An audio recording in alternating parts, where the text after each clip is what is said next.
একটু ভুলে আপনার ঘটে যেতে পারে মহা সর্বনাশ। আসসালামু আলাইকুম ওয়া রাহমাতুল্লাহ।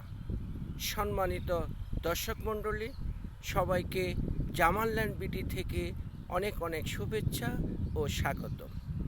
শুরু করছি আজকের আলোচনা।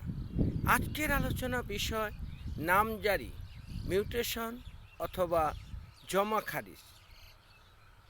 এখন প্রশ্ন হলো যে নামজারি কেন এত প্রয়োজন, নামজারি কেন এত প্রয়োজনীয় এবং এত গুরুত্বপূর্ণ।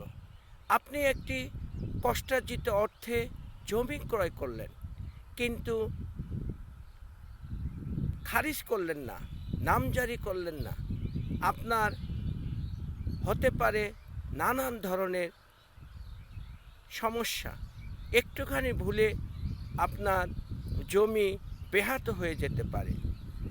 তাই যখনই আপনি একটা জমি ক্রয় করবেন, যখনই এটা রেজিস্ট্রেশন সম্পূর্ণ করবেন, দলিল করবেন, দলিল করার সঙ্গে সঙ্গে যখনই আপনার সার্টিফাইড কপি অথবা বা নকল কপি বের হবে, আপনি এক মুহূর্ত দেরি করবেন না।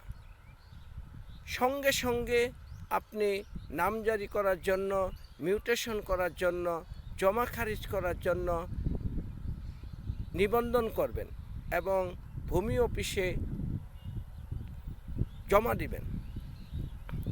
কারণ হচ্ছে আপনি দলিল করলেন কিন্তু নামজারি করলেন না, তার মানে আপনার নামে জমিটি রেকর্ড হলো না। এই রেকর্ড না হওয়ার কারণে আপনার যে যার থেকে জমিটি ক্রয় করেছেন অথবা যে দাতা ছিল, এই দাতা ইচ্ছে করলে প্রতারণামূলকভাবে সে অন্যত্র আবারও জমি বিক্রি করে দিতে পারে।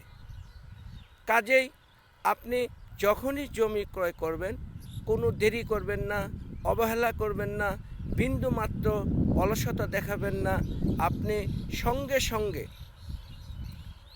নামজারির জন্য, জমা খারিজের জন্য ভূমি অফিসে আপনি নামজারির জন্য দরখাস্ত করবেন।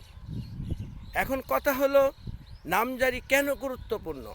আপনি দলিল করলেন, দলিল মূলে আপনি জমির মালিক, কিন্তু সরকারি রেকর্ডে আপনার নামে কোনো নাম নেই, আপনার নামে রেকর্ড হয়নি। কাজেই আপনার নামে যদি রেকর্ড না হয়, তখন কিন্তু আপনি এই জমির আইনত মালিক নন। অতএব আপনি যখনই দলিল সম্পন্ন করার সঙ্গে সঙ্গে জমির ঝামেলা থেকে এড়াতে, জমি দখলমুক্ত রাখতে, নিষ্কণ্টক রাখতে আপনি অবিলম্বে নামজারি করুন, আপনার নামে রেকর্ড করুন, আপনার নামে খাজনা রসিদ কাটুন, খাজনা দিন, আপনার জমিটি নিষ্কণ্টক রাখুন। সবাই ভালো থাকবেন। ধন্যবাদ। আল্লাহ হাফেজ।